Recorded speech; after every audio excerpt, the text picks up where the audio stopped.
Welcome to The Explainer. Today, we're diving into three massive ideas that completely changed the world. And I mean it. These weren't just theories stuck in old books. They were blueprints that actually reshaped nations and sparked this huge global debate about how we should work, live, and build a prosperous society. So really, it all boils down to this one single question. It sounds simple, right? But this question has fueled revolutions and built entire empires. We're going to look at three thinkers who gave us wildly different and totally conflicting answers. All right, let's start at the beginning. Picture it. The world is changing fast. The Industrial Revolution is kicking into gear. And out of all that chaos, a powerful new idea about liberty and money starts to form, an idea championed by a guy named Adam Smith. But actually, before we can even get to Adam Smith, we have to talk about the philosopher John Locke. He came up with this really revolutionary idea. He said private property isn't some rule made up by a king or a government. Nope, it's a natural right. Think about it. When you put your own work into something, say you farm a piece of land, that land and what you grow on it becomes yours. This was a huge deal because it put the individual, not the state, right at the center of everything. So Adam Smith takes this idea from Locke and just runs with it. He builds an entire system around it. He basically argued that a country's wealth isn't about the gold it has locked up in a vault, it's about how productive its people are. So how do you make people more productive? Smith's answer was simple: leave them alone. This whole hands-off idea is called laissez-faire, which is French for let them do. In his mind, the government's job was just to protect property rights and then get out of the way and let the market do its thing. Okay, but you might be wondering, if everyone's just out for themselves, wouldn't that just lead to total chaos? Well, Smith had a beautiful, almost magical answer for that. He called it the invisible hand.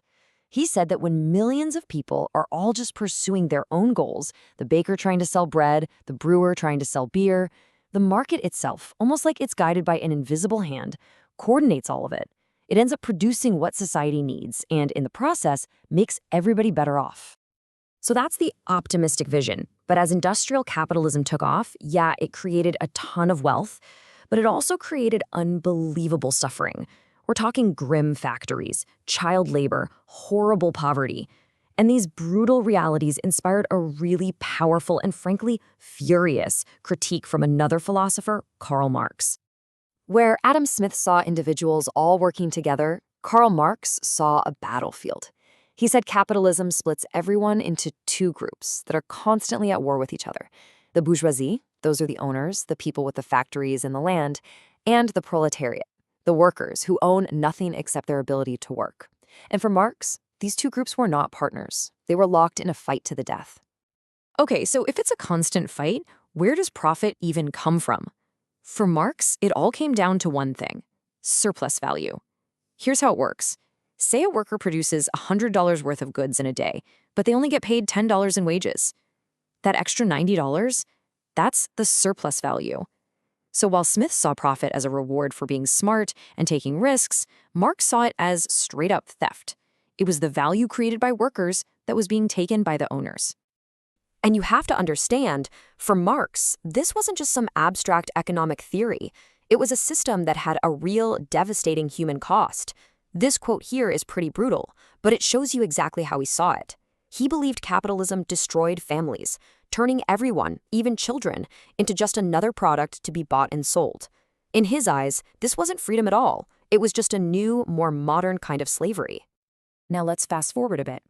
After the absolute wreckage of World War I and then the Great Depression, the global economy just imploded. And it started to look like neither Smith's pure free market approach nor Marx's call for a violent revolution had the right answers. The world was desperate for a third option, a new path. And that's when a new voice emerged: John Maynard Keynes. Keynes was, more than anything, a practical guy. He looked at the Great Depression and saw that Smith's invisible hand could clearly fail, and fail spectacularly, leaving millions of people without jobs. But his goal wasn't to destroy capitalism like Marx wanted, not at all. He wanted to save capitalism from its own worst habits by finding a better balance between freedom and, not having the whole system collapse. His solution was a kind of radical middle ground. He said, look, When the economy tanks and unemployment skyrockets, the government has to step in. It needs to be the spender of last resort. It can fund big public projects, build roads and bridges, create jobs, get money into people's hands, and basically steer the economy away from a total crash. The end goal wasn't some perfect, pure system, it was just stability, smoothing out those crazy boom and bust cycles. So all of that brings us to today. Smith's vision of freedom, Marx's cry for equality, and Keynes's search for stability. These aren't just things that happened in the past. These three competing ideas are the basic building blocks of every single modern economy. And the arguments between them, they're playing out in our political headlines every single day. So let's boil it all down. These three ideas create the fundamental tension in our world. Do we trust that individual self-interest will, in the end, benefit everyone? Or do we see that same self-interest as the root of all evil that has to be torn out? Or do we try to find a middle way, to harness the power of the market, but use the government to keep it from going off the rails? And here's the reality. No country on earth is 100% one of these things. Every single one of them is a hybrid, a unique cocktail of these different ideas. So the debate we're having today isn't really about picking which pure system is best. It's about finding the right mix. It's a constant negotiation. How much freedom are we willing to give up for a little more stability or a little more equality? And that leaves us with one final and really important question.